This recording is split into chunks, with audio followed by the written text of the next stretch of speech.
My name is Evo Kismet. I'm an ex-Phasmophobia, zero evidence, zero sanity, one hunt run speedrunner, and I'm here to give you everything you need to identify the ghost with zero evidence. When you look at an Oni during a hunt, you'll notice that it stays a pretty solid shape and barely blinks. Most ghosts during a hunt will blink rapidly or be barely visible. One thing that eliminates this ghost immediately during hunts is the airball event. Onis are the only ghosts who cannot do the airball event. The Phantom is the opposite of the Oni. While the Oni stays in a solid visibility state, the Phantom is barely visible. The Phantom will blink, but the time between the blinks is very long compared to the other ghosts, which makes it easy for the ghost to switch directions on you, so you really have to listen for the Phantom's footsteps. The Raiju is very easy to identify when there are electronics around. Raijus will speed up around electronics and slow down to a normal speed when they're out of the range of those electronics. An easy way to tell if it's a Raiju is to keep electronics a good distance away from the ghost room and lure it to where the electronics are sitting. If you hear a significant speed increase, you most likely have a Raiju. Hantu is a very easy ghost to tell if the breaker is off. They are very fast in the ghost room and normal speed outside of it. When looping the Hantu, you'll see its breath when it's moving. The Hantu is the only ghost with the ability to do this, which makes it an easy guess. The Obake will shapeshift into different ghost models while it's hunting. It can go from the pajama lady, to the child, to grandma, to grandpa, back to the pajama lady in one hunt if you're lucky. So make sure you're looking out for those switches. Revenants are very fast when you're in their line of sight, but extremely slow when outside of their line of sight. If you hear footsteps like this, that's most likely a Rev. This is what you'll hear if it speeds up. This one technically counts as evidence, but a Wraith never steps in salt. An easy way to test the Wraith's ability is to lure it through a few salt piles while you're looping it, and then check the piles after the hunt is over.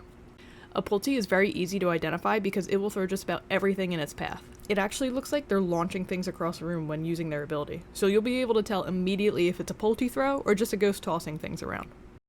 Demons are a little more technical to guess because their ability has to do with their hunt duration, so a timer is recommended for this one. The demon has a shorter hunt cooldown than the rest of the ghosts. Most ghosts have a 25-second cooldown before they can hunt again, while a demon only needs 20 seconds to hunt again.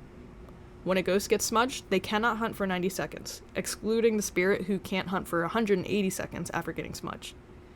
The demon's smudge duration is only 60 seconds, hence why a timer is recommended for your runs. Yokais have a reduced detection range for voice and electronics during hunts. If you're in a hiding spot or behind a line of sight barrier, you can tap your chat button when the ghost is far away. Most ghosts will come straight towards you no matter the distance after this action. However, a yokai will ignore you as you're out of this range. This one can be tricky if you're using your mic when the ghost is in range, so make sure the ghost is far enough away. An easy hack is to use a tier 1 crucifix and find a landmark right outside of its range to do the test with. A tier 1 crucifix only has a range of 3 meters, so it's almost the perfect distance for this test.